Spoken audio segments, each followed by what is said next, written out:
Ok, c'est parti.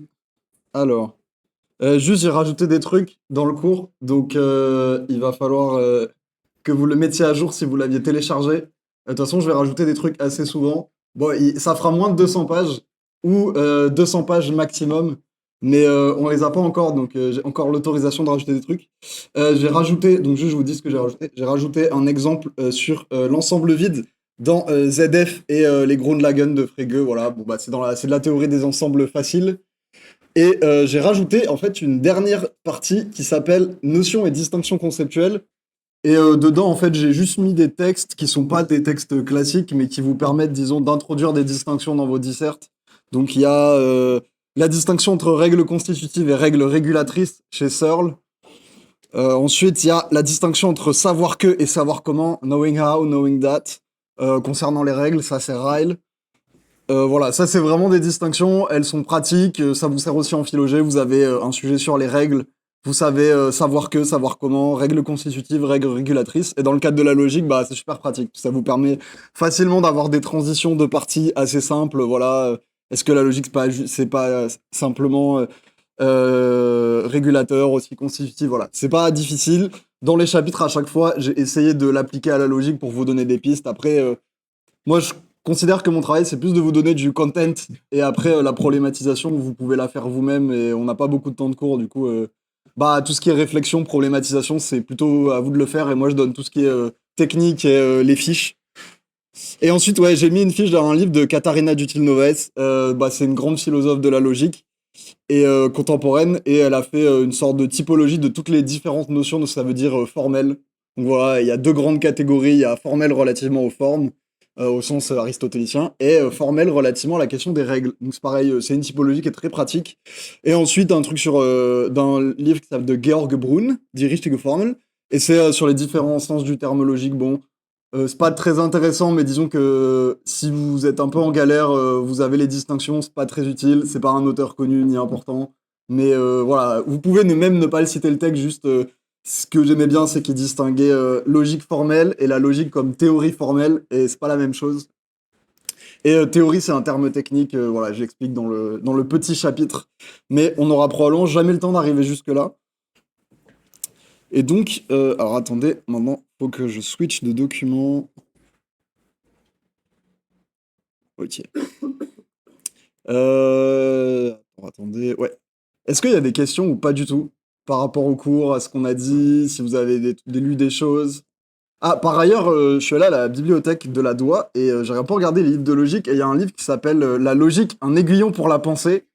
Et bah, c'est pas mal parce qu'il y a des images, c'est un livre de vulgarisation, mais bah, il y a des chapitres sur le hasard et la nécessité en logique et en sciences. Et bah, c'est un bon niveau d'explication pour vous et il donne des exemples d'articles scientifiques ou d'expériences et tout. C'est pas mal. Après, mon cours est mieux pour ce qui concerne la logique, mais voilà. Et il y a un chapitre sur Gödel, mais bon, bah ça, on le fera plus tard. Voilà. Et comme vous me l'avez demandé par mail, certaines d'entre vous, vous pouvez m'envoyer des plans détaillés, des dissertes, si vous voulez passer d'école publique ou machin, vous me dites quel sujet vous intéresse. Voilà, n'hésitez pas à spammer les mails. Voilà. Sinon, bah, je suis payé et j'ai rien à faire de spécial, donc moi ça m'arrange, mais voilà. Ok, on va essayer d'aller le plus vite possible sur Aristote. J'aime pas trop ce chapitre, je trouve que c'est très scolaire, après bah, c'est mon travail, mais j'ai l'impression de pas avoir grand chose d'intéressant à dire sur Aristote, enfin sur la logique aristotélicienne, donc désolé si c'est un peu pénible. Mais bon, bah, de toute façon, c'est ce qu'il faut faire. Ok, donc on avait parlé de l'indoxone et j'avais corrigé les deux premières citations du chapitre parce que j'avais mis opinion, parce que j'avais utilisé une traduction nulle et j'ai vérifié le grec et c'était endoxone là. Donc si vous avez l'ancienne version, faites attention. Les citations, la traduction, qui n'est pas la mienne bien sûr, était fausse. Ok, donc je reviens sur ça. Quand Aristote affirme que le syllogismos dialectique est ex-endoxone, par opposition au syllogismos scientifique qui est ex-alétone, alétone, c'est selon la vérité, enfin, alété c'est la vérité, voilà. Il faut comprendre que ces objets ne sont pas seulement les endoxones, ça c'est important. C'est-à-dire que quand on dit il y a le raisonnement dialectique et son objet c'est l'indoxone, ça veut dire plusieurs choses. Ça veut dire que c'est pas juste le contenu doxique qu'on va considérer être un endoxone, c'est aussi les prémices, c'est-à-dire ce qui permet de conclure à cet endoxone, c'est-à-dire tout ce qui présuppose d'un point de vue, on va dire, dialectique ou logique, et toutes ces conséquences doxiques éventuelles. c'est-à-dire ce en quoi l'on engage l'adoption de tel ou tel indoxone par un agent épistémique. Et ça, c'est ce qu'on appelle le rôle inférentiel, en logique ou en, si vous voulez, en linguistique, c'est-à-dire un élément propositionnel, il est, comment dire, on peut le déduire de certains autres éléments propositionnels et on peut en conclure d'autres propositions auxquelles, ipso facto, on s'engage dès lors qu'on admet la proposition en question. Voilà, donc ça fait aussi, c'est aussi compté comme relevant de l'indoxone. Voilà. Donc, autrement dit, la dialectique travaille dans le champ du possible doxique, des prémices potentielles qu'elle teste et interroge, contrairement au syllogisme scientifique qui ne s'occupe que du nécessaire. Ainsi, contrairement à la logique moderne, où l'on forme des propositions qui peuvent être vraies ou fausses selon le contexte qui leur est associé, comme dans l'étape des vérités, la syllogistique scientifique ne porte que sur les propositions vraies. Bon là, j'ai mis une autre citation d'Util Noès, mais je vais pas la lire, je vais aller vite. Et donc là, on arrive sur le chapitre, la méthode dialectique et son objet. Donc comme je vous l'ai dit, l'objet de la dialectique, c'est l'indoxone. Et donc j'ai mis les deux citations, voilà, vous en choisissez une. La première est mieux. L'intention de... Ça, c'est la première phrase des topiques. L'intention de cet ouvrage est de découvrir la méthode grâce à laquelle nous pourrons raisonner sur n'importe quel problème qui nous sera proposé en parlant des indoxones. Et là, il y a deux choses, en fait, il y a deux éléments à comprendre, c'est en parlant des indoxones, bon ça on est ok, mais le passage qui est avant, que je remets en le soulignant plus tard dans le cours, c'est raisonner sur n'importe quel problème qui nous sera proposé, et il faut comprendre que la dialectique et la notion de topos chez Aristote, bah, ça sert précisément à ça. L'idée c'est qu'il n'y a pas d'objet prédéfini, et l'intérêt justement des topos, ou des topoi comme vous voulez, si vous voulez l'accorder, c'est que ça permet de raisonner sur tout, et c'est indépendant du contenu, de la matière des arguments dont on traite. Mais vous allez voir, j'ai fait un encadré sur la notion de topos. Donc l'objet de la dialectique, c'est l'indoxone, mais maintenant vous allez me dire, bah c'est quoi? Alors, c'est pas évident, mais c'est ce qui... La première définition, c'est ce qui est admis sur l'autorité des sages ou du grand nombre. Mais c'est pas pour autant un lieu commun, c'est pour ça que la notion d'idée admise ne doit pas vous induire en erreur, c'est pour ça que je précise que la traduction n'est pas aisée, parce que c'est à la fois l'idée admise et l'idée plausible. Là, j'ai mis, la traduction par lieu commun, elle est pas bonne, parce que pour Aristote, précisément, l'indoxone, il a une valeur épistémique, alors que lieu commun, en français, c'est plutôt péjoratif. Donc on va éviter. Moi, je vous incite à dire juste endoxone, comme ça, vous évitez les problèmes, et vous pouvez spécifier, quand vous utilisez le terme, on peut traduire par ça ou ça, comme ça, vous prouvez que vous savez que le mot, il est compliqué, voilà. Donc, pour Aristote, l'indoxone a une valeur épistémique et il ne doit pas être interprété comme une forme dégradée de connaissance. Et là, je lis la citation de Brunswick qui explicite son choix de traduction d'indoxone. Il faut souligner que le caractère indoxal d'une opinion ou d'une idée n'est pas, en son principe, une propriété qui lui appartient de droit en vertu de son contenu intrinsèque, ce qui interdit les traductions par probable, vraisemblable, plausible et autres objectifs comportant un suffixe analogue, mais une propriété qui lui appartient de fait. Je vais expliquer. Comme le précisera la définition donnée en... Bon, voilà. Les énoncés indoxos sont ceux qui ont des garants réels, qui sont autorisés ou accrédités par l'adhésion effective que leur donne soit la totalité ou la quasi-totalité des hommes, soit la totalité ou la quasi-totalité des sophoi, des représentants de ce qu'on peut appeler l'opinion éclairée. Corrélativement, un énoncé paradoxal n'est pas en son principe un énoncé intrinsèquement improbable ou invraisemblable, mais un énoncé qui, en fait, heurte les opinions dominantes. Et là, vous voyez, en fait, c'est déjà ce qu'on appelle de l'épistémologie sociale, c'est-à-dire ce qui va distinguer un énoncé indoxal, c'est son statut social, son statut épistémique dans le champ des agents épistémiques qui est toujours contingent. Donc c'est des énoncés, ils sont admis par les experts ou la plupart, et donc ils ont un statut épistémique privilégié, mais qui n'est pas lié à leur contenu intrinsèque, c'est-à-dire on n'est pas dans le nécessaire, on n'est pas du point de vue de la science. Donc c'est purement un attribut, si tu voulais, le caractère indoxal, c'est un attribut social, c'est ça qu'il faut retenir. Donc voilà, on n'est pas dans le mythe cartésien, si vous avez déjà fait de l'épistémologie sociale, c'est un truc classique. Si ça vous intéresse, je peux vous envoyer, j'ai un cours sur ça. Voilà. Ainsi, s'explique qu'il puisse y avoir des énoncés qui se présentent comme indoxos sans l'être véritablement, et d'autres qui ressemblent aux énoncés endoxos. Ces justifications fournies restent à faire entendre que le mot indoxone couvre à la fois les idées admises par l'opinion commune et des idées admises par les sophoi.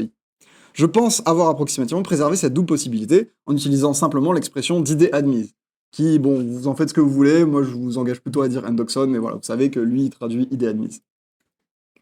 Donc, dans le cas où l'on traduit endoxone par plausible, plausible doit s'entendre en un double sens. C'est à la fois ce qui est plausible car défendu par le plus grand nombre ou par les sages, et dans ce cas, la plausibilité n'est pas due à la nature de la croyance en question, mais à l'autorité de l'opinion commune, et c'est aussi à la fois ce qui est plausible car vraisemblable ou encore probable. Je cite, les endoxas sont intermédiaires entre les choses vraies et les choses fausses. Ça, c'est dans les réfutations des sophistes. L'indoxone est également défini comme ce qui est susceptible de susciter la persuasion. Rappelons que pour Aristote, doxa est synonyme d'upolepsis, la croyance. Et là, c'est une distinction, il faut avoir conscience de ça.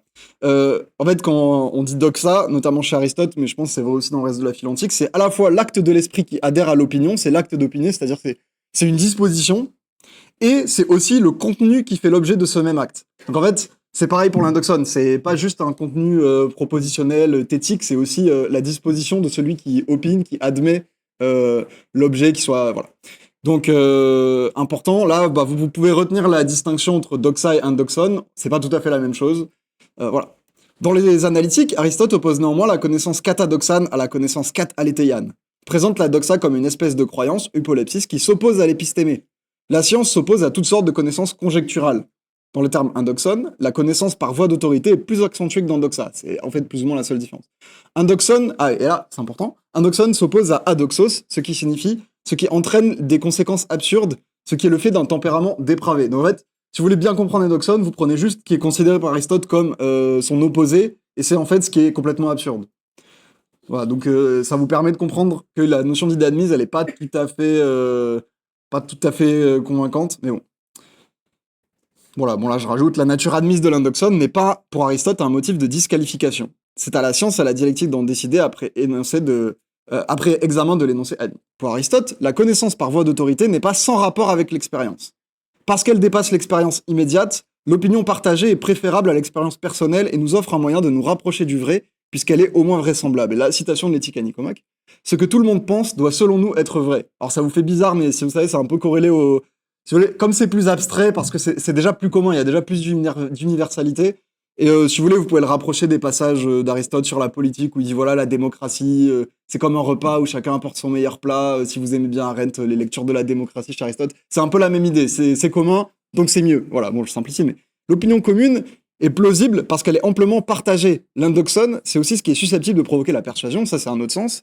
La dialectique a une vocation persuasive qui manque à la méthode scientifique, ce qui rend sa distinction avec la rhétorique un petit peu subtile, mais je vais y revenir. Je cite, devant certains auditoires, même la possession de la science la plus rigoureuse ne nous aiderait pas beaucoup à produire la conviction, car les procédés fondés sur la science impliquent l'instruction, et lorsque celle-ci est impossible, nous devons user, dans nos arguments et nos preuves, des notions générales, ainsi que nous l'avons dit dans les topiques sur la façon de traiter un auditoire populaire. Voilà, mais c'est pas la rhétorique, parce que, bon ça c'est ce qu'il dit dans la rhétorique, mais ça concerne aussi la dialectique. La différence c'est que la rhétorique, c'est quand les gens sont vraiment trop bêtes, et on va se dire, ok, on pourra pas les persuader en leur expliquant des arguments, on pourra pas utiliser la logique, on va juste être à la limite malhonnête intellectuellement. Donc la rhétorique, il n'y a pas du tout cette dimension pédagogique. C'est ça la différence pour Aristote, il y a une différence un peu, si vous voulez, d'intention, mais bon, je vais y revenir. Donc la science a pour domaine le vrai, contrairement aux sciences qui ont chacune un domaine d'objet propre. La dialectique est par définition générale. Son objet, ce sont les choses communes, donc les indoxones. En toute rigueur, on peut même dire que la dialectique n'a pas d'objet qui lui est propre. Je cite encore la citation d'ouverture des topiques, c'est la méthode grâce à laquelle nous pourrons raisonner sur n'importe quel problème qui nous sera proposé. Et là, je cite un autre passage, qui est dans les réfutations sophistiques. C'est au savant qu'il appartient de considérer tout argument concernant chaque science en particulier, mais c'est au dialecticien que revient la considération des choses générales et qui ne tombe sous aucune technique spéciale. Il y a une complémentarité entre le dialectique et le scientifique. Cette généralité tient au fait que la dialectique porte sur la forme des raisonnements. Elle est un art de déceler et aussi d'employer les raisonnements spécieux. Je cite la rhétorique.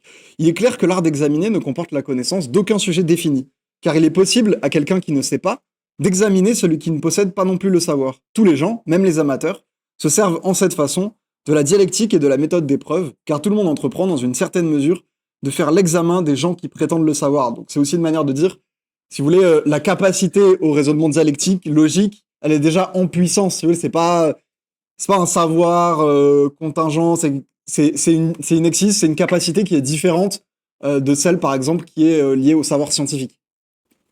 La dialectique ne s'oppose pas à la méthode scientifique. Comme outil d'analyse et d'observation du discours, elle en constitue un prolongement. La dialectique a vocation à discriminer et réfuter, parmi les syllogismes, ceux qui paraîtront être des raisonnements, mais ne le sont pas. Elle est aussi un outil de persuasion qui donne du poids et de la beauté aux arguments, et en ce sens, elle a également un emploi d'ordre héristique. Alors là, vous pouvez aller voir, c'est dans le texte 1 où il distingue les raisonnements dialectiques des raisonnements héristiques, et il y a deux espèces de raisonnements héristiques. Il y a celui qui part de prémices fausses, mais avec un raisonnement correct, et celui qui part de prémices fausses avec un raisonnement incorrect. Voilà.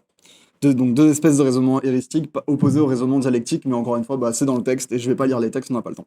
Elle permet de conduire l'interlocuteur sans qu'il se rende bien compte de la conclusion vers laquelle on le dirige. On peut ainsi dire de la dialectique qu'elle est une méthode d'exploitation des idées reçues, ce qui fait écrire à Deblic, et ça, cette citation, elle est vraiment importante si vous voulez comprendre. La dialectique n'est pas une méthode destinée à mettre ceux qui la possèdent en état de croire, faute de mieux, ce qu'ils ne pourraient savoir, mais elle est le secret de faire croire, abstraction faite ou peu s'en faut, de toute préoccupation scientifique. Alors, ça, c'est un peu citation, si vous voulez vous souvenir. Dommage, c'est pas Aristote qui l'a dit, ce serait bien arrangeant, mais vous pouvez pas trop le citer, mais c'est utile pour comprendre. Comme l'art oratoire ou la médecine, la dialectique n'est pas une science exacte. Je cite, nous serons en parfaite possession de la méthode dialectique quand nous en serons au même point que pour la rhétorique, la médecine et les autres techniques du même type. On ne peut dire, en effet, que de toute manière l'orateur va persuader son public ou le médecin guérir son patient.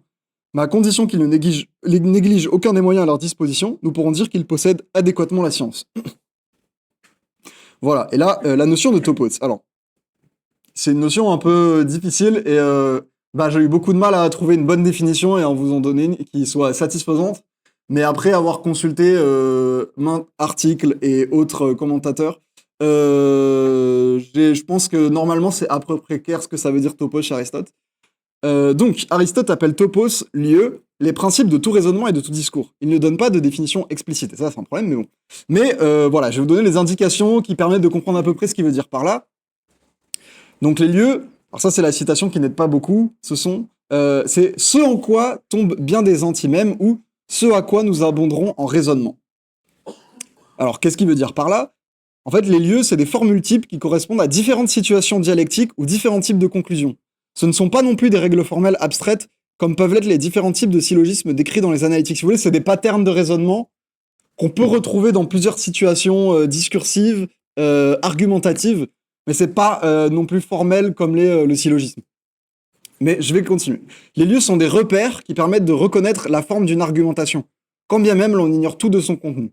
Le topo, c'est ce qui donne le moyen de trouver des idées sur n'importe quel sujet et de poser des questions sur un point où l'on ne possède aucune compétence particulière. J'ai des exemples après, ne vous inquiétez pas. Les topoi, en effet, se rattachent aux éléments formels du discours, aux différentes manières de dire, d'interroger, de penser. Généraux parce qu'ils sont des cadres d'analyse et non des résultats de cette analyse. La notion de cadre d'analyse, elle est pas mal parce que ça permet de différencier du syllogisme, qui est vraiment une forme de raisonnement qui est formelle, avec des règles explicites. Le topo, c'est plus un cadre d'analyse qui vous est prédonné d'avance et qui peut vous aider à vous repérer, mais ça vaut pas comme un raisonnement scientifique. C'est la différence. Brunswick présente quant à lui les lieux de la façon suivante. Le dialecticien connaît la conclusion à laquelle il doit aboutir, il cherche les prémices qui le lui permettront. Le lieu est donc une machine à faire des prémices à partir d'une conclusion donnée. Voilà, machine à faire des prémices à partir d'une conclusion donnée. Ce sont les procédés communs qui s'appliquent également aux questions de justice, de physique ou de politique et à beaucoup d'autres choses qui n'ont aucun rapport les unes avec les autres. Vous allez me dire, bah c'est abstrait, on sait toujours pas ce qu'il veut dire. Et là, j'ai quand même des exemples. Et là, la liste des topoi qu'il va donner, là c'est dans la rhétorique 2.19, il donne le lieu du possible et de l'impossible, le lieu du fait passé, le lieu du fait possible, du fait futur et le lieu du degré. Bon, ça vous éclaire peut-être pas, mais je vais continuer. Dans les topiques, il donne aussi comme lieu le tout et la partie, le remplacement de chaque terme par l'expression développée de ce qu'il signifie, la distinction des sens d'un terme ambigu, la réduction à des dénominations connues, l'examen des opposés, des mots de même racine, des formes grammaticales, des origines, des ressemblances, du plus et du moins, du lieu et du temps. Voilà, ça c'est le livre 2 de les topiques. En fait, c'est très simple. Si vous connaissez l'articulation conceptuelle abstraite des notions de tout et de partie, bah, quelle que soit la science, si vous comprenez qu'il y a en jeu le tout et la partie, bah, tout ce qui est vrai de manière générale, de façon abstraite sur la relation tout-partie, bah, elle s'appliquera à n'importe quelle science ou discours ou savoir spécialisé où on retrouve cette distinction. Donc en fait, maîtriser le pattern et la relation tout-partie, bah, ça va vous permettre de vous repérer partout où vous la trouverez. Et en ce sens-là, c'est un lieu commun, c'est-à-dire c'est un motif un pattern, un cadre que vous allez retrouver dans plusieurs domaines du savoir. Voilà, c'est simplement ça en fait. Là, donc le raisonnement d'Aristote est le suivant. Si je maîtrise le lieu du tout et de la partie, alors tout ce que je sais du tout et de la partie s'appliquera à tout ce dans quoi je reconnais le lieu. Quand bien même je ne connaîtrai rien à la médecine, dès lors que je me trouve face à un discours médical où l'on retrouve le lieu du tout et de la partie, je suis en mesure de dérouler tout un ensemble d'inférences qui exploitent simplement ce lieu en l'appliquant au contenu en question. Le lieu du tout et de la partie me permet donc de discourir de façon convaincante et rigoureuse sur tous les sujets auxquels il s'applique, sans disposer des connaissances propres au domaine sollicité. Voilà. Donc par exemple, bah, vous êtes un dialecticien qui sait rien à part la dialectique, qui est ignorant, bah vous parlez avec un médecin antique et il vous dit ouais le corps c'est un tout et vous lui dites ah donc il a des parties, les parties du corps, et il va dire ouah t'es trop fort, et tu vas dire bah ouais je connais le lieu du tout et de la partie, du coup voilà c'est juste l'idée. Donc ce serait super si c'était aussi simple que ça, mais ça l'est pas parce qu'il y a une autre distinction qui est bon la notion d'organa, enfin les organas c'est le pluriel ou organon. Parallèlement à la notion de topos, Aristote utilise aussi le terme organon qui a un sens plus général que celui de topos. Et là, il y a 4 organas et si vous voulez, c'est les consignes méthodiques qui caractérisent l'approche de la dialectique et potentiellement la manière d'employer les topos. Et là, vous allez voir que c'est encore les problèmes parce que il y a des choses qu'on pense pas spontanément faire partie de la dialectique. C'est pour ça, pareil, Aristote, c'est juste il faut apprendre à oublier le sens qu'on attribue spontanément au mot parce que ça a 2000 ans et que ce qu'il met dans dialectique, c'est pas ce qu'on y met nous. C'est un lieu commun, mais vous allez comprendre pourquoi je dis ça. Donc, première première consigne, il faut choisir les propositions qu'on va examiner dialectiquement. Topic 1.14. C'est le point de départ du raisonnement inductif dialectique. Et en ce sens, il importe de choisir les bonnes propositions de départ. De propositions ouvertement reçues par l'opinion commune, on peut passer à des propositions semblables à celles qui sont leur contraire, etc. Par exemple, partir de propositions fausses, ça n'a aucun intérêt. Ensuite, on va distinguer les significations. Ça, c'est topic 1.15. Il ne s'agit pas seulement de dissiper les synonymies apparentes, l'homonymie. Si vous ne connaissez pas le terme d'homonymie, c'est une notion importante chez Aristote. Donc voilà, dans un dictionnaire sur Aristote, vous trouverez. C'est une notion qu'il faut maîtriser. Mais également, ça permet aussi de rendre compte de la signification de chaque mot par un travail définitoire, et ce travail est d'ordre explicatif. Il ne s'agit pas simplement de donner une description des usages linguistiques, mais pour un terme donné, de savoir déterminer pourquoi il a telle ou telle signification. Pour Aristote, l'ambiguïté est la source de la plupart des erreurs. La dissiper, c'est éviter les querelles de mots pour en venir aux choses. Encore une fois, c'est dans les topics 1.18. Ensuite, trouver les différences. Le travail sur la signification n'est qu'une étape vers la connaissance du tiestien, du ce que c'est, de l'essence. Il s'agit de passer de la considération des termes à la considération des choses. Le dialecticien doit établir, au-delà des mots, si une différence est bien réelle. Et là, point sur lequel il faut insister, et c'est là où c'est les problèmes, il faut observer les ressemblances. Lié à l'induction, la considération du semblable est utile pour les raisonnements inductifs, pour les syllogismes hypothétiques, pour l'obtention des définitions. Pouvant voir d'un seul coup d'œil ce qui est identique dans les individus, nous ne serons pas embarrassés pour trouver en quel genre nous devons les rapporter les définis. Donc là, vous voyez, c'est pas une compétence linguistique, c'est une compétence empirique d'observation des objets. Et ça, faut bien comprendre que ça fait partie de la dialectique parce qu'on examine, c'est une machine à faire des prémices. Donc ça, c'est un travail qui est pré-scientifique. J'ai mis un texte, je crois que c'est le texte 4 ou 5, sur la préconnaissance. En fait, ça rentre dans le domaine de ce qui doit relever de la préconnaissance, observer les ressemblances. Donc l'induction, ça fait partie du travail du dialecticien. Parce que vous verrez, la démonstration, elle part des définitions. Une définition n'est pas démontrable. C'est plus loin dans le cours, c'est dans le chapitre sur définition et démonstration chez Aristote. Donc la dialectique ne se limite pas au discours. Je cite encore Leblond. En tant que la méthode dialectique est une méthode d'analyse de l'attribution, de critique des propositions et d'examen du langage, elle apparaît en effet très formelle, très indépendante des objets, mais en tant qu'elle fait une place considérable au procédé inductif, à l'examen des ressemblances et des différences, elle dénote au contraire une recherche très réelle qui dépasse le langage pour parvenir aux choses. Au fond, la dialectique n'est pas si éloignée de la philosophie. La dialectique s'applique à éprouver le savoir, tandis que la philosophie s'applique à le produire. Ça, c'est la citation, un peu jolie, qui sert à rien, mais voilà, c'est mémotechnique, si vous voulez vous souvenir, métaphysique, gamma 2, voilà. La dialectique éprouve le savoir, la philosophie le produit. Ça dit pas grand-chose, mais voilà, cette citation existe. Toutes deux s'opposent à la sophistique. La dialectique parce qu'elle est portée par une intention proprement philosophique, et la philosophie parce qu'elle a affaire au réel et vise le vrai. C'est davantage par leur méthode qu'elle se différencie. La dialectique est de nature dialogique. On y pèse le vrai et le faux, on creuse la forme du discours. La philosophie a pour objet les choses mêmes. Cette différence est manifeste lorsque l'on compare la liste des prédicables fournis dans les topiques. Ça, c'est important. Il y a 2 textes où Aristote il parle de ce qui est prédicable et des manières de prédiquer. C'est topique et métaphysique. Topique, il dit quoi? Il dit prémisse et ce qu'il appelle problème, mais peu importe. C'est selon 4 choses. On peut quand on fait une attribution, c'est en 4 sens. Définition, genre, propre et accident. Alors que dans la métaphysique, les formes de la prédication, c'est les catégories de lettres. Donc là, on est du point de vue des choses. Donc c'est vraiment 2 points de vue différents, il faut bien comprendre ça. Là, dans les topiques, on est en quelque sorte nominaliste. Si vous voulez, on manipule des mots, des noms, il y a la notion d'observer les ressemblances, mais on est, si vous voulez, dans le vestibule de la science. Donc on est dans le moment où, si vous voulez, on peut encore réfléchir au lien entre les choses, les mots, on peut travailler sur les définitions, ce qui n'est plus le cas quand on fait dans un syllogisme scientifique. Pour Aristote, à la différence de Platon, les lois de la pensée et les conditions nécessaires de l'affirmation ne constituent pas les référents ultimes de tout discours. Ça, c'est important. Dans la physique, Aristote affirme ainsi, pour un cas particulier à la manière d'une boutade, c'est pas une vérité générale, mais il dit il est absurde de se fier à la pensée. Voilà, c'est, si vous voulez, ça permet d'appuyer ce que je viens de dire. Aristote, s'il n'est pas du tout nominaliste, le raisonnement scientifique, on réfléchit sur les choses. Et la dialectique, c'est le moment où on n'est pas engagé forcément ontologiquement parce qu'on est dans le domaine de l'indoxone.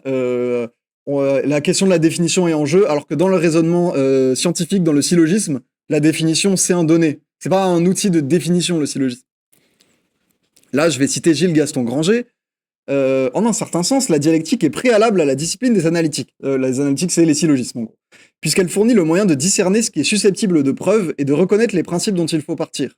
Je cite, « Comment choisir les prémices, nous l'avons examiné en détail dans notre ouvrage sur la dialectique. » En un autre sens, elle lui est postérieure puisque les raisonnements qu'elle utilise sont conformes aux règles de déduction ou d'induction. C'est-à-dire que ça précède le syllogisme, mais en même temps, c'est pas une discipline incohérente, donc il y a si vous voulez, il y a une relation un peu de présupposition mutuelle. Il faut donc dire que la dialectique et l'analytique sont très étroitement associées. La première est une application de la partie formelle de la seconde, soit à la recherche des principes, soit aux situations d'attaque et de défense créées par l'attitude faussement scientifique des sophistes, dans lesquelles il ne suffit plus de pouvoir poser le raisonnement, mais où il faut encore, en soutenant au raisonnement, que nous défendions notre thèse à partir des principes communément reçus, et ceci sans nous contredire. Je pense que je vais fermer la fenêtre parce qu'on n'entend pas bien. Est-ce qu'il y a des questions pour l'instant ou ça va? Pas de questions? Ah, c'est facile. Hein.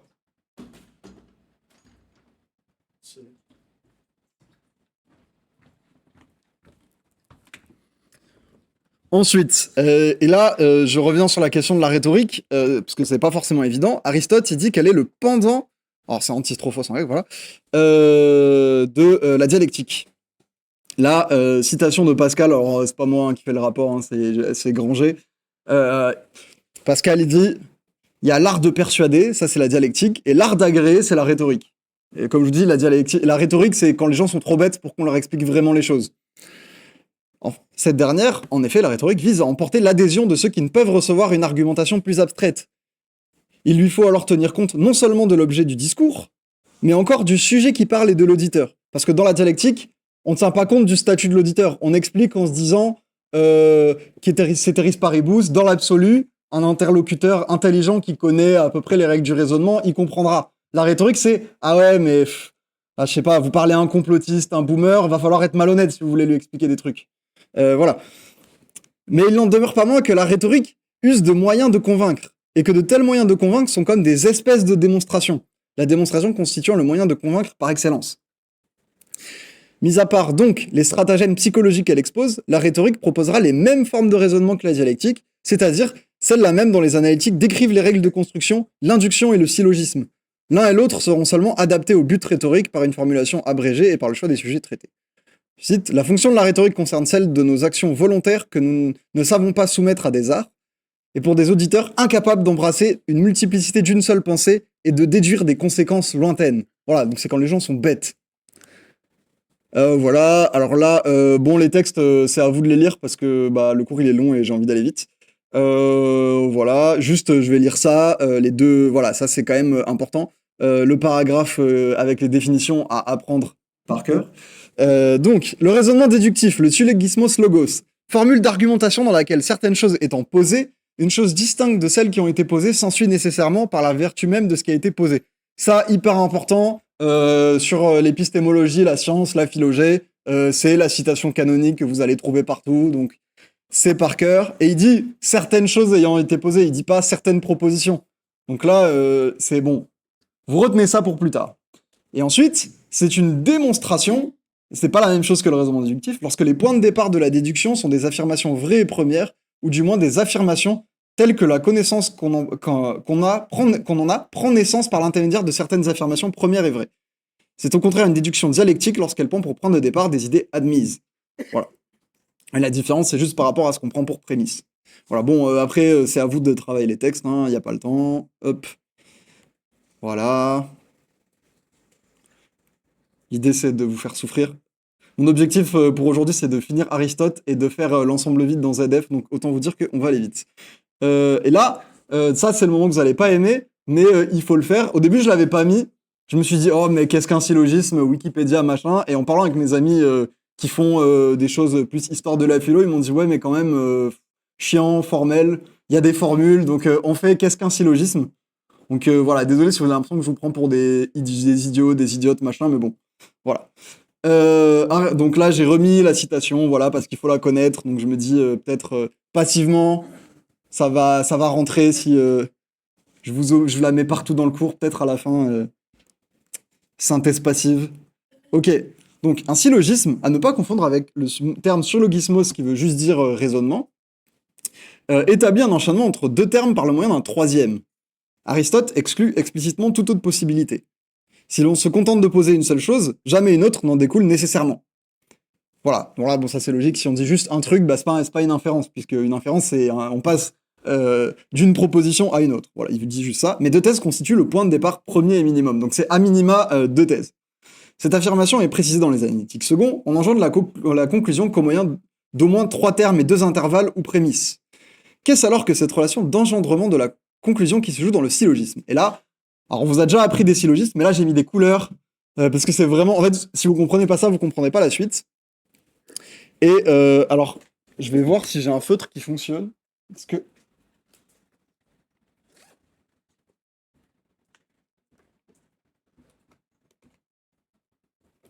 Alors... Bon bah j'en ai pas. Mais c'est pas compliqué. Donc, il y a la majeure, la mineure et la conclusion, mais ça aide pas à comprendre. Ce qu'il faut comprendre, c'est qu'il y a trois termes. Il y a le sujet, donc le S qui est en rose. Il y a le prédicat, donc ça c'est... Et si vous voulez, l'important c'est qu'on va arriver à la conclusion. Alors ça c'est chiant parce que du coup la VOD ils vont pas voir, donc je vais devoir rester assis. Qu'est-ce qui se passe? Bah vous voyez le terme M, le terme intermédiaire, en fait il sert de médiation entre le S et le P qui sont dans la conclusion. Parce que vous voyez, dans la conclusion, S et P, le M n'apparaît plus. En fait, ce que je dis, c'est S et M, en fait, inverser majeur et mineur, si vous voulez comprendre. C'est juste, on commence par ça, on dit S et M, et on a aussi M et P, et donc on peut dire, ah bah du coup, on peut juste, c'est comme quand on multiplie des matrices, on peut enlever le M et dire, ah bah du coup, S et P. Et donc ça, pour Aristote, en fait, ça c'est la cause. Et la forme des syllogismes, elle est hyper importante. Pourquoi? Parce qu'à chaque fois, le rôle joué par le terme intermédiaire, en fait, il représente la cause. Donc selon le terme qu'on va mettre, ça va correspondre à différents types de causes. Et c'est pour ça que le choix du terme intermédiaire, il n'est pas neutre. C'est pas juste, c'est correct formellement, c'est oui, mais ça représente quelle cause et quel type de raisonnement ça induit. Parce que c'est pas la même valeur si le terme intermédiaire, c'est une cause matérielle, et si c'est une cause formelle. Mais je vais y revenir. Donc voilà, donc la majeure, c'est M et P, donc là c'est celle qui donne le prédicat, et la mineure c'est celle qui donne le sujet. Retenez juste ça, majeur, prédicat, mineur, sujet, et à chaque fois, le terme intermédiaire, la cause si vous voulez, de toute façon il va disparaître. Et la conclusion, bah, c'est on prend les deux morceaux qui ont été reliés par le terme intermédiaire, et on dit bah voilà, du coup, par ce terme qu'on va enlever, on peut lier les deux. Voilà. Est-ce que c'est clair ou pas du tout? Mais voilà, ça c'est vraiment le plus important. Alors là j'ai mis le... Ne mettez pas celui-là, ça fait vraiment escroc, c'est vraiment le truc de terminal, et le but c'est de se distinguer, d'avoir l'air intelligent et cultivé. Du coup, il y a des syllogismes mieux qui viennent des analytiques pour faire la personne intelligente et faire semblant d'avoir lu tous les analytiques. Donc n'apprenez pas celui-là avec, ça fait vraiment genre personne qui n'a pas lu Aristote. Après, je vous dis pas qu'il faut l'avoir lu, hein, vous apprenez le cours, mais vous avez compris ce que je veux dire, c'est un concours, on est malin, voilà. Donc, et en vérité, ce modèle ne constitue qu'une figure possible de syllogisme. En fait, il y a 4 figures où l'on fait varier la relation entre S, P, M, entre les 3 termes. Voilà, mais bon, je rentre pas dans les détails. Ensuite, ça se décline en modes, et retenez qu'il y a 256 modes possibles de syllogisme avec les 4 figures et les différents modes. Voilà, c'est pas important. Je cite la relation déductive. Quand 3 termes sont entre eux dans une relation telle que le dernier est contenu dans celui du milieu, et celui du milieu dans le premier, il est nécessaire qu'il y ait un syllogisme parfait reliant les termes extrêmes. Mais la notion de syllogisme parfait a un sens précis sur lequel je vais revenir.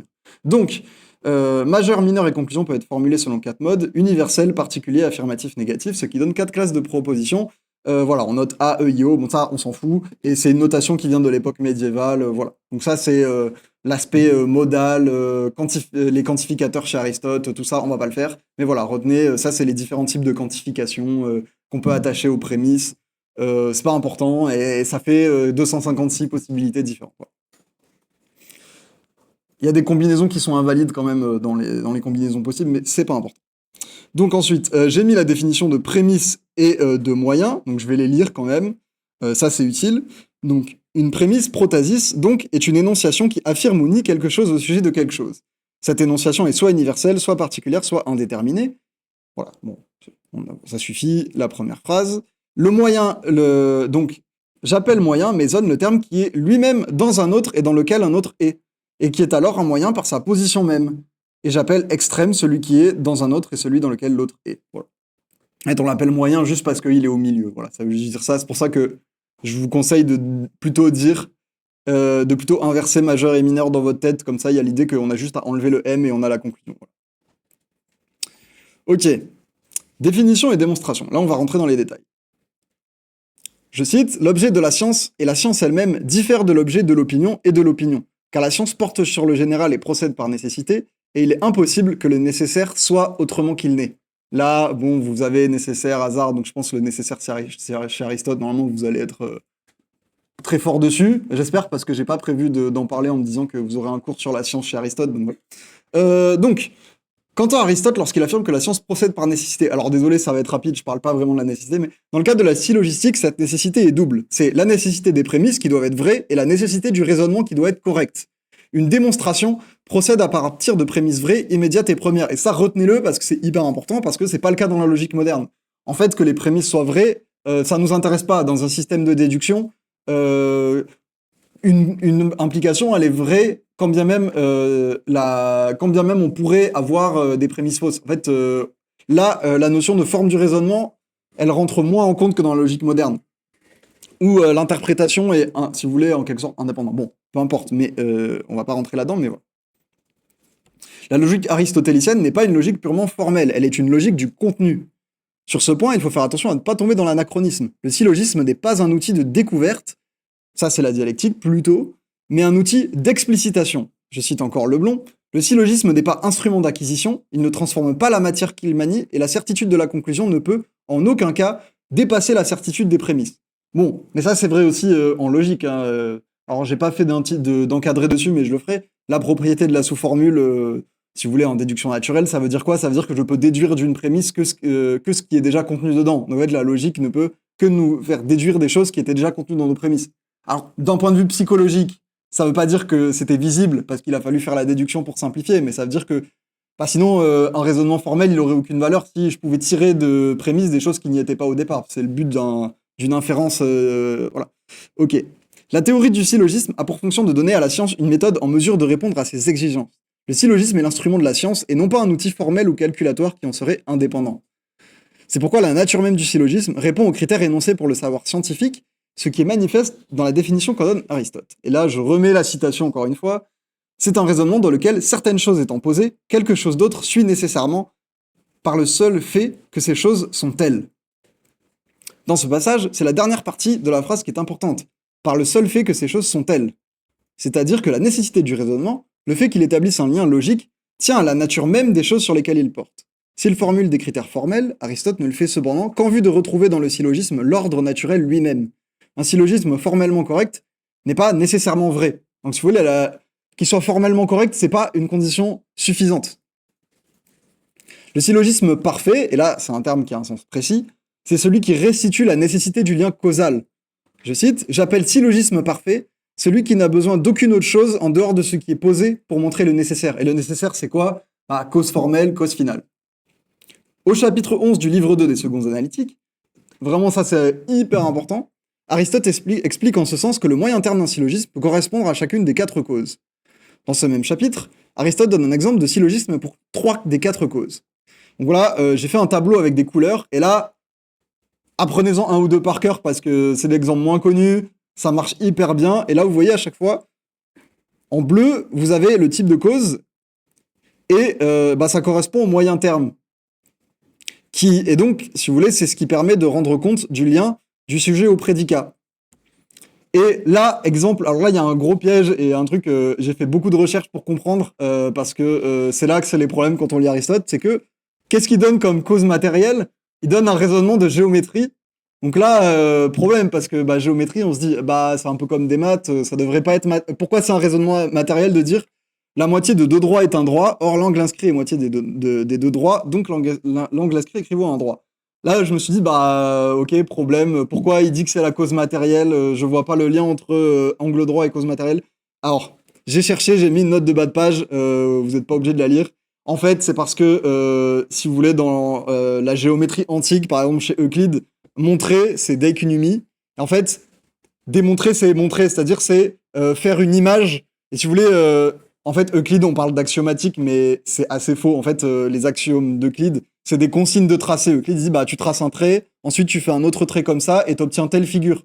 En fait, faut comprendre que la démonstration géométrique, c'est plus une monstration où on fait des tracés et on est mis matériellement face à une figure géométrique qui est le résultat de tracés qui sont matériels sur le papier. En fait, la manière dont ça a été établi, c'est juste en faisant des dessins. Donc, pour Aristote, c'est matériel, voilà. J'ai galéré à trouver ça, ça m'a pris une journée, donc appréciez ce détail d'érudition et de souffrance à comprendre. Voilà. Cause motrice, celui-là il est bien, il est facile. Les premiers envahisseurs attirent sur eux la guerre. Or, les Athéniens dans la guerre de Mède, ont été les premiers envahisseurs. Donc, les Athéniens ont attiré sur eux la guerre. Et là, vous voyez que le fait que les Athéniens ont attiré sur eux la guerre, c'est pourquoi? C'est parce qu'ils ont été les premiers envahisseurs. Et donc, c'est la cause motrice du fait d'avoir attiré sur soi la guerre. C'est le fait d'avoir été les premiers envahisseurs. Voilà. Ça, super syllogisme à connaître par cœur. Ah, celui-là, il est bien. Celui-là, excellent. Pour la cause finale, voilà, ça c'est un truc classique d'Aristote. Si vous avez fait Aristote, la promenade, la santé, tout ça, c'est un peu la même chose. Celui qui se porte bien est celui chez qui les aliments ne remontent pas. Or, celui qui se promène après les repas se porte bien. Donc, chez celui qui se promène après les repas, les aliments ne remontent pas. Bon, on s'en fout, juste apprenez-le par cœur et vous dites « Ah, se porter bien, c'est la cause finale, c'est la santé. » Voilà, bon, c'est analytique seconde de 11, voilà, c'est bien, c'est des vrais exemples de syllogismes pas connus, voilà, en copie, n'importe où, va, vous posez ça, vous dites « Moi, je connais mieux Aristote que les autres. » Voilà. Néanmoins, le moyen terme a toujours la forme d'une définition. Il représente une essence. La raison intrinsèque d'un être ou d'un événement, non sa seule cause extérieure. Connaître la cause et connaître l'essence, c'est la même chose. Le point de départ de tout syllogisme scientifique est une définition. CF texte 5. Voilà. Même lorsque ce sont les causes matérielles motrices ou finales qui interviennent dans le syllogisme. En ce sens, malgré l'exemple donné par Aristote, le moyen terme d'un syllogisme scientifique devrait avant tout exprimer la cause formelle, parce que c'est le syllogisme parfait, si vous voulez, la finalité, c'est l'idéal, quoi. L'essentiel est de comprendre, comme explique Leblond, que la démonstration proprement scientifique ne consiste pas dans la découverte ou la démonstration de la cause. Elle est réellement scientifique en tant qu'elle part de la cause. Elle est di-Haïtiane. Haïtiane, c'est la cause. Voilà. Aristote l'explique au chapitre 13 des Secondes analytiques, où il pose une distinction qui est très importante entre le syllogisme de l'oti et le syllogisme du dioti. En fait, c'est la connaissance du fait et la connaissance du pourquoi. C'est juste corrélé au fait de, ok, quelle est la cause qui sert de moyen terme? De quoi on part? Parce que le moyen terme, c'est ce de quoi on part, si vous voulez. Et ça, sa distinction, elle est très bien. J'ai un peu vu les autres cours, à peu près, ce qu'ils allaient faire. Je suis sûr à 100% que dans les autres cours d'agrég sur la logique, ils mettront pas cette distinction, ni les syllogismes-là, avec les envahisseurs et celui qui se porte bien. Donc voilà. C'est ma stratégie. Donc, l'oti, c'est le fait sensible, ni universel, ni nécessaire. Il y a toutefois bien des sciences de l'oti, mais elles sont des sciences inférieures. Aristote donne l'exemple de l'astronomie nautique et de l'art de combiner les sons harmonieusement, qui sont des sciences de l'oti, alors que l'astronomie mathématique et l'harmonie mathématique sont des sciences du dioti. Il y a raisonnement sur l'oti quand les prémices ne sont pas immédiates, car la science du dioti est selon la cause première, et dans un raisonnement où les prémices ne sont pas immédiates, on ne saisit pas la cause première. Bon, vous comprenez juste, l'oti, c'est plus l'ordre psychologique, l'ordre dans lequel on a constaté, par exemple, qu'il y a des corrélations, mais ça va être souvent, ça va juste être cause motrice, mais pas cause finale. Parce que la cause, c'est pas ce final, enfin formel, c'est pas ce qui se manifeste à première vue. Vous allez voir, ça va faire sens après. La science du dioti est selon la cause première, ça j'ai dit. J'en étais où? Oui, voilà. Oti, donc syllogisme de Loti et syllogisme d'Ioti diffèrent essentiellement du fait que le syllogisme d'Ioti aille de la cause à l'effet et non de l'effet à la cause, comme le fait le syllogisme de Loti. Alors là, il y a l'exemple. L'exemple, il aide pas, mais c'est pareil, vous l'apprenez par cœur parce que vous êtes de bons élèves qui veulent réussir, et donc vous saurez donner la différence en quelques mots. Donc, syllogisme de Loti, les planètes ne scintillent pas, ce qui ne scintille pas est proche, donc les planètes sont proches. Syllogisme du Dioti, ce qui est proche ne scintille pas, les planètes sont proches, les planètes ne scintillent pas. Bon, en fait, c'est juste l'idée, c'est que là, ne pas scintiller, la vraie cause, c'est le fait d'être proche. Mais quand on le constate premièrement, selon Aristote et dans l'exemple, ce qu'on constate en premier, c'est que les planètes, elles scintillent pas. C'est pas que ça vaut pas, c'est juste que c'est un argument moins fort parce que la cause n'est pas la cause formelle. Donc c'est pas une explication. Il y a pas encore si vous voulez, elle est pas nécessaire parce que c'est juste un constat, une corrélation qu'on établit entre le fait de pas scintiller et le fait d'être proche. Alors en fait, ce qui est premier, c'est le fait d'être proche. Voilà. Bon, c'est dans l'univers d'Aristote. Voilà, vous pouvez apprendre par cœur les deux syllogismes. C'est Analytique second 1 13 78. Le syllogisme de Loti part du fait du non-scintillement et ainsi aboutit à sa cause. Les planètes sont proches. À partir de l'effet, les planètes ne scintillent pas. Ici, l'effet qui sert de moyen terme, ne pas scintiller, conduit à la cause mais n'est pas connaissance par la cause, qui n'est pas précisément connue comme causant. La cause n'étant pas saisie en tant que cause, elle n'est pas saisie comme produisant nécessairement l'effet. Si ça vous dit rien là tout de suite, bah c'est pour ça qu'il faut lire le cours plusieurs fois et ça fera sens. Comme je veux aller vite, j'ai pas le temps d'être sûr que vous compreniez bien, donc lisez-le plein de fois, parlez-en à vos amis, à vos collègues de classe, peu importe, et bah, peut-être ils vous expliqueront. Voilà. Le syllogisme du Dioti, quant à lui, est connaissance de, et surtout, par la cause. Il suit l'ordre de l'intelligibilité absolue, alors que le syllogisme de Loti suit l'ordre d'intelligibilité qui nous est relatif. Ici, nécessité du raisonnement et nécessité objective ne font qu'un, et c'est cela qu'Aristote considère comme un syllogisme scientifique. Seul le syllogisme du Dioti peut être considéré comme un syllogisme pleinement scientifique. Voilà. Donc toutefois, Aristote prend soin de préciser que les définitions ne sont pas démontrables. Là, je cite Granger, le lien syllogistique, parce qu'il est formel au sens moderne, ne donne que la condition d'une propriété, et s'oppose ainsi à l'explicitation d'une essence qui donne le sens des propriétés. Donc là, il y a les arguments d'Aristote ou son explication de pourquoi la définition, c'est pas elle est supposée par le syllogisme, mais le syllogisme ne porte pas sur la définition.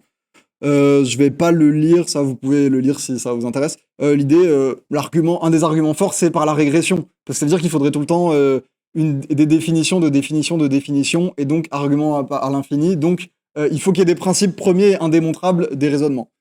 C'est le même argument qu'on va voir pour le principe de non-contradiction. Aristote dit, bah s'il faut justifier le principe de non-contradiction, on est fini, on peut plus raisonner, parce qu'en fait, régression à l'infini, ça marche pas non plus. Il faut que les principes ils soient premiers indémontrables. Sinon, c'est un problème. Il faut que Et comment on peut justifier quoi que ce soit si on se donne pas le principe de non-contradiction? Voilà. C'est le point de vue aristotélicien. Voilà. Les démonstrations se fondent sur l'essence, elles ne peuvent la conclure. Ainsi, la connaissance de ce qu'est une chose en elle-même ne donne nullement la connaissance de ses propriétés, de ce qui peut lui survenir. Je cite, en définissant une chose, nous n'avons jamais acquis le savoir, ni de ses propriétés nécessaires, ni de ses propriétés accidentelles. La démonstration est prédicative, elle établit une connexion entre deux êtres différents, tandis que dans la définition, il n'y a pas de prédication véritable. L'attribut grammatical n'est pas réellement attribué, il se confond en fait avec le sujet. Il faut comprendre que les définitions, pour Aristote, si vous lisez le texte sur la préconnaissance, ça rentre dans le champ de la préconnaissance. Le raisonnement, il a besoin qu'on lui donne déjà des définitions qui sont posées. Donc c'est pas un outil définitoire. Analytique second 2-4. Dernier argument, ouais, essence des... Non, mais sans... Non, on va passer, on va vite. J'ai envie d'avancer, désolé, hein, vous pourrez lire chez vous. Ok, donc je me suis permis de réenregistrer le passage sur la critique aristotélicienne de la diérèse platonicienne, parce que j'estimais que ce que j'avais fait n'était pas suffisamment clair. Donc, pour présenter la chose de façon très simple, donc précédemment on a expliqué ce qu'était un syllogisme. Maintenant, imaginons que nous avons une conclusion, enfin un jugement de la forme S et P, où on dit, on attribue un prédicat à un sujet. Maintenant, si on veut le démontrer, c'est-à-dire savoir comment on peut obtenir cet énoncé par un raisonnement syllogistique ou scientifique, comment faire? Eh bien, c'est là qu'Aristote il va présenter une méthode qui est très simple. En fait, on va faire deux listes. Pour le sujet de cette proposition, on va lister tout ce qu'on peut dire à son sujet, tous les termes M qu'on peut lui prédiquer. Et pour le prédicat, on va tout simplement trouver tous les sujets sur lesquels il peut être appliqué. Donc tous les M qui permettent de formuler des propositions de la forme M et P. Et ensuite, avec ces deux listes, pardon, une pour le sujet et une pour le prédicat, on va trouver toute la liste des termes euh, qui s'appliquent à l'un ou qui peuvent être appliqués à l'autre. Et qu'est-ce que ça va permettre de faire? Ben, on va regarder quels sont les M qu'ils ont en commun. Et donc, on aura tous les moyens termes potentiels, plusieurs candidats pour permettre d'obtenir la conclusion, le jugement de la forme S et P. Et donc tous ces moyens termes, ils vont pouvoir servir de moyens termes dans des syllogismes. C'est-à-dire, ils vont pouvoir illustrer la cause, donner une sorte d'explicitation, de justification du jugement auquel on arrive. Donc, et ça, en fait, Aristote, il va l'opposer à la méthode de division. Pourquoi? Parce que dans sa méthode de division, Platon, en fait, il va obtenir en quelque sorte des définitions, euh, pas des démonstrations, c'est aussi un point important sur lequel je vais venir, euh, mais on n'aura pas, en fait, de justification scientifique de ces affirmations. On va dire, le sophiste, il est X ou Y, mais pourquoi? Bah, ce sera pas donné. En fait, ce qu'Aristote va dire, c'est que la méthode de division n'est pas contraignante, elle ne contraint pas l'interlocuteur. Il peut au mieux exprimer son contentement. Ça suppose voilà, qu'il soit satisfait, mais on n'a pas de raison de, si vous voulez, sa satisfaction, si on veut. Pourquoi? Parce que, contrairement à Aristote, on n'a pas de moyen terme. On n'a pas quelque chose qui nous permet de dire, bah, c'est pour cette raison-là qu'on peut dire que S est P. Parce qu'il y a telle cause qui agit, qui fait qu'on peut dire P de S. Voilà. Donc là, je vais un peu lire. Donc, contrairement à la diérèse platonicienne ou méthode de division, où l'on divise des termes de deux en deux, où l'on divise le genre en espèces, la méthode aristotélicienne du Pantosane procède de façon méthodique en listant les moyens termes qui lient un sujet à un prédicat. On liste tout ce qu'on peut dire de S et tout ce qu'on peut dire de P, et on regarde les termes M qui apparaissent dans chacune des deux listes. Pour simplifier, on fait la liste des S et M et la liste des M et P. Bon, en réalité, c'est une simplification, parce qu'il y a plusieurs figures de syllogisme, et il y en a certaines qui ne sont pas de la forme S et M, M et P. Donc en fait, on peut aussi chercher les M et S, et les P et M, voilà. Bon, mais pour simplifier, je fais ça. Retenez simplement qu'on fait la liste de tous les termes M qu'on peut appliquer ou qu'on peut voir appliquer à S et P. Voilà. Retenez simplement qu'il y a une liste pour le S, une liste pour P. Voilà.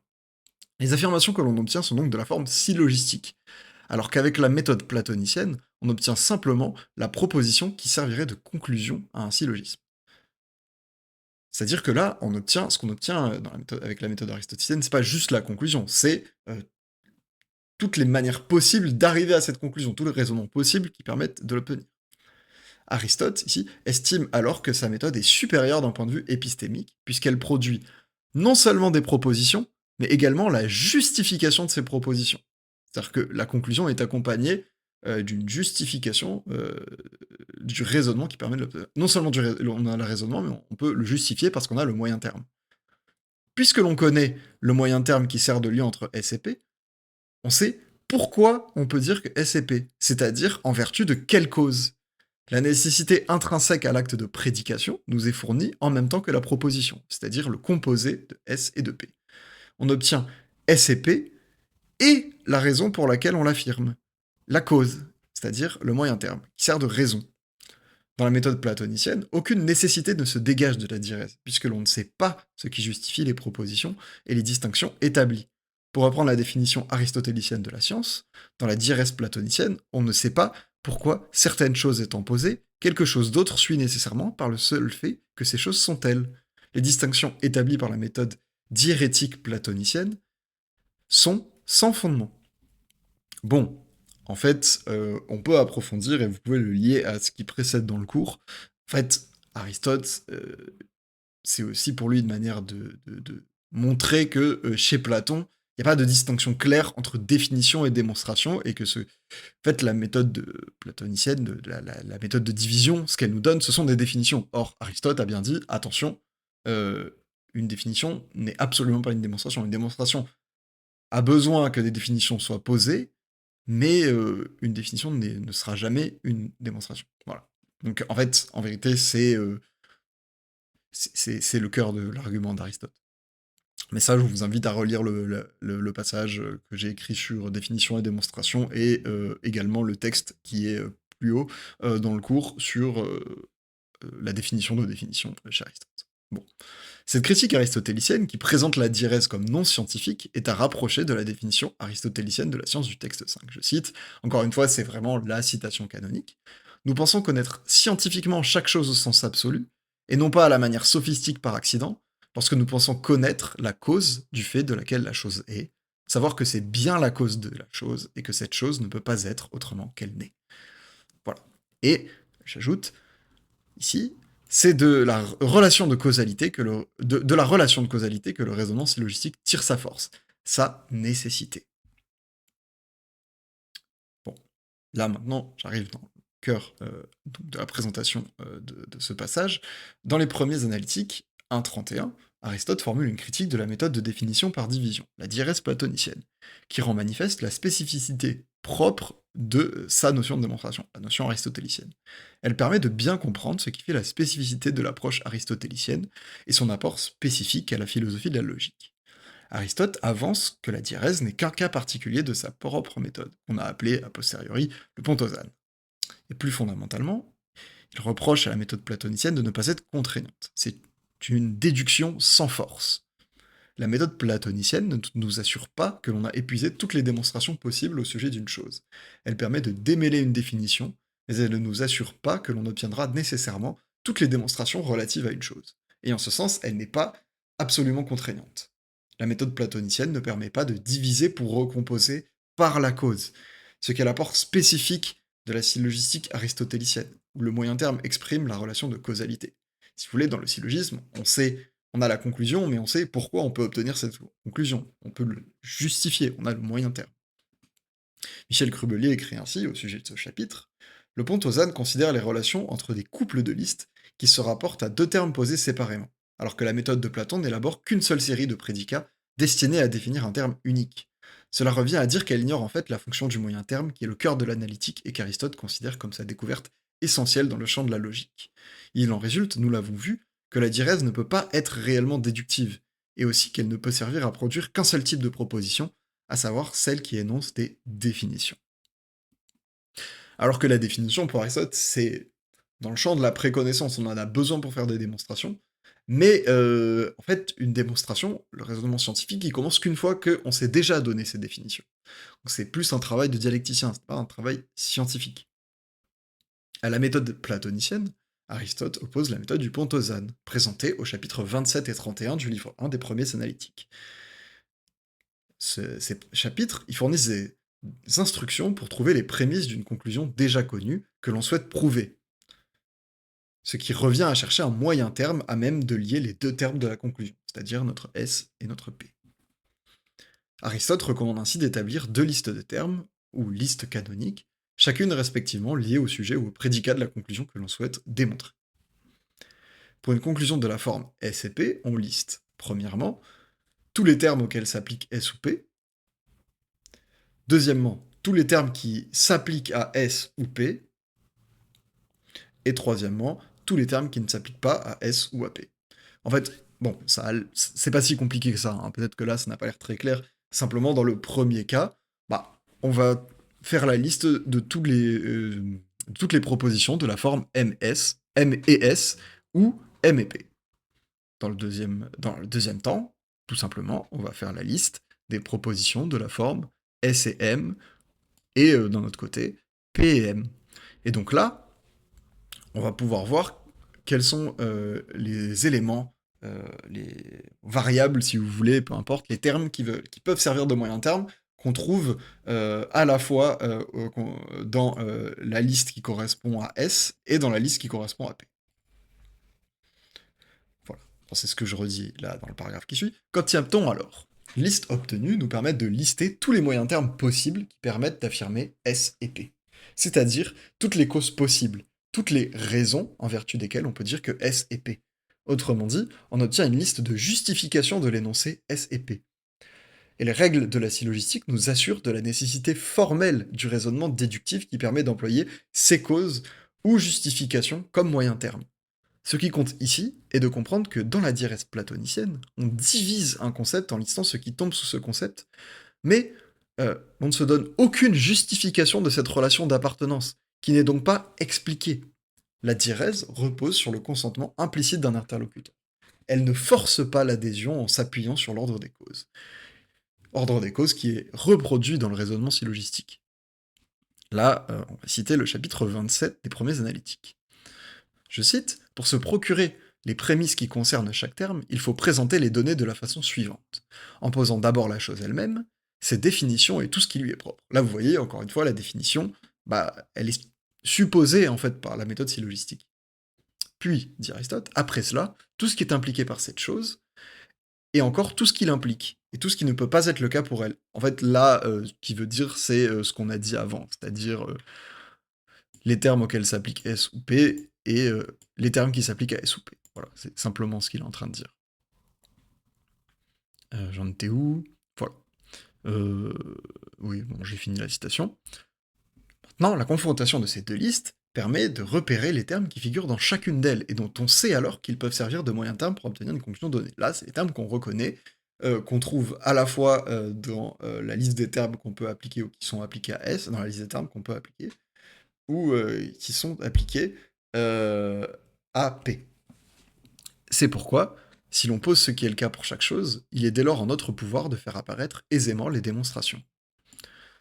En effet, si dans notre enquête nous ne laissons rien échapper des prédicats qui sont véritablement le cas pour l'objet, alors nous serons à même, pour tout ce dont il y a démonstration, de trouver cette démonstration et de la donner. Et là où il n'y a pas de démonstration, de mettre ce fait en évidence. En fait, on sait qu'on aura épuisé toutes les possibilités. Ce qui importe pour Aristote, c'est qu'en vertu de ce qui a été présenté dans les chapitres précédents des Premiers analytiques, nous soyons assurés qu'il n'existe pas d'autre démonstration possible que celle que l'on obtient par cette méthode. Bien sûr, à condition que nos listes soient complètes. Bon, ça, on fait abstraction du fait que potentiellement, on ne soit pas en mesure de trouver tous ces moyens termes. Ça, bon, là, on est dans la logique, on ne prend pas cette possibilité matérielle en compte. Cette méthode n'a donc rien d'accidentel. Là, je cite encore Aristote, on voit donc, à partir de ce qui vient d'être dit, non seulement qu'il est possible de constituer toutes les déductions par cette méthode, mais aussi qu'il est impossible d'en constituer par une autre voie. En effet, il a été établi que toute déduction est constituée par l'une des figures dont on a parlé auparavant, 4 figures du syllogisme. Or, il n'est pas possible de les construire autrement qu'au moyen des termes impliqués et de ceux qui impliquent chaque terme, car c'est d'eux que proviennent les prémices et la détermination du moyen, de sorte qu'il n'est pas possible non plus qu'une déduction soit constituée au moyen d'autres termes. C'est-à-dire qu'on est assuré, en vertu des propriétés du syllogisme, que notre méthode, elle nous permet d'épuiser toutes les possibilités inférentielles, en quelque sorte. Et donc, la nécessité l'emporte par cette méthode. C'est tout simplement ça. Voilà. Donc si ça reste compliqué, je pense avoir été plus clair qu'en cours. N'hésitez pas à relire le chapitre et à m'envoyer vos questions. Voilà. De toute façon, vous pouvez ne pas parler de ce passage, et je vous invite aussi à faire vos recherches sur la méthode de division platonicienne que j'aurais pu expliquer, mais j'avais peur que ça alourdisse le propos, et je me dis que beaucoup d'entre vous, en fait, maîtrisent déjà ce sujet. Voilà, voilà. Et là, on va faire opposition et principe de non-contradiction chez Aristote. C'est une grosse partie du programme. Il y a au moins une quinzaine de sujets, je crois, sur le faux, la négation. Là, l'idée, c'est de vous donner toutes les distinctions nécessaires. Donc, vrai, contrariété, opposition. Il y a toute une typologie chez Aristote. Donc, le vrai et le faux, ça c'est le plus important, c'est des propriétés du discours. Les choses ne sont pas en elles-mêmes vraies ou fausses, elles sont ni vraies ni fausses. Le vrai et le faux, ça porte quoi? Ça porte sur les affirmations. C'est quand on dit S et P. Quand je prédique, là je peux dire qu'une chose est vraie ou fausse, mais enfin qu'une proposition est vraie ou fausse. Donc ça porte toujours sur une proposition de la forme S et P. Si je dis juste table, c'est pas vrai, c'est pas faux. C'est une propriété du discours. Ça vient qualifier uniquement les propositions, ce qui est de l'ordre du discursif. Donc, c'est en revanche, par contre, ce qui n'est pas la même chose, c'est des choses elles-mêmes que le discours tient sa vérité ou sa fausseté. C'est par le fait que la chose est ou n'est pas que l'énoncé est dit être vrai ou faux. Mais le fait d'être vrai ou faux, ça porte l'objet du qualificatif vrai ou faux, c'est la proposition. Mais par contre, le critère pour déterminer si la proposition est vraie ou fausse, c'est la chose, le pragma. Voilà. Donc là, je cite encore, ce n'est pas parce que nous pensons d'une manière vraie que tu es blanc, mais parce que tu es blanc qu'en disant que tu l'es, nous disons vrai. Voilà. Ça veut juste dire ça, c'est parce que le fait d'être blanc est vrai, parce que la personne en question ou l'objet en question est blanc. Mais c'est la proposition tu es blanc qui est vraie ou fausse. Toutefois, les catégories d'énoncés ne sont pas susceptibles d'être vraies ou fausses. La vérité et la fausseté se restiennent aux énoncés déclaratifs. Déclaratif, c'est apophantikos. Voilà, tout ce qui est apophantique, c'est ce qui est déclaratif. Chez Aristote, ça veut dire forme prédicative, apophantique. Ce que ça signifie, c'est que les termes singuliers ne sauraient être dits vrais ou faux. De même que les choses ne sont ni vraies ni fausses, la seule pensée d'une chose sans prédication ou articulation d'un énoncé déclaratif n'est ni vraie ni fausse. Bon, ça, c'est ce que j'ai dit. Le vrai et le faux portent sur les actes de prédication et non sur leur seul sujet ou prédicat. Je cite, « C'est dans la composition et la division que réside le vrai et le faux. » Donc, composition, division, c'est les jugements, c'est le prédicatif. C'est une composition, pourquoi? Parce que je prends un sujet et je le compose avec un prédicat et je mets la copule être. Alors, copule, c'est pas un terme aristotélicien, mais voilà. Une proposition, c'est une composition. En eux-mêmes, les mots et les verbes sont semblables au concept sans composition et division, par exemple homme ou blanc, quand on n'y ajoute pas quelque chose, car ils ne sont encore ni vrais ni faux. Donc là, bookserf signifie quelque chose, mais il n'est encore ni vrai ni faux, à moins d'ajouter qu'il est ou qu'il n'est pas, absolument parlant, ou avec une référence au temps. Pour Aristote, un énoncé vrai reproduit par sa structure logique la structure ontologique du réel.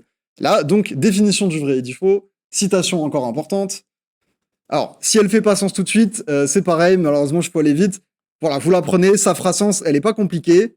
Pareil, c'est à connaître par cœur.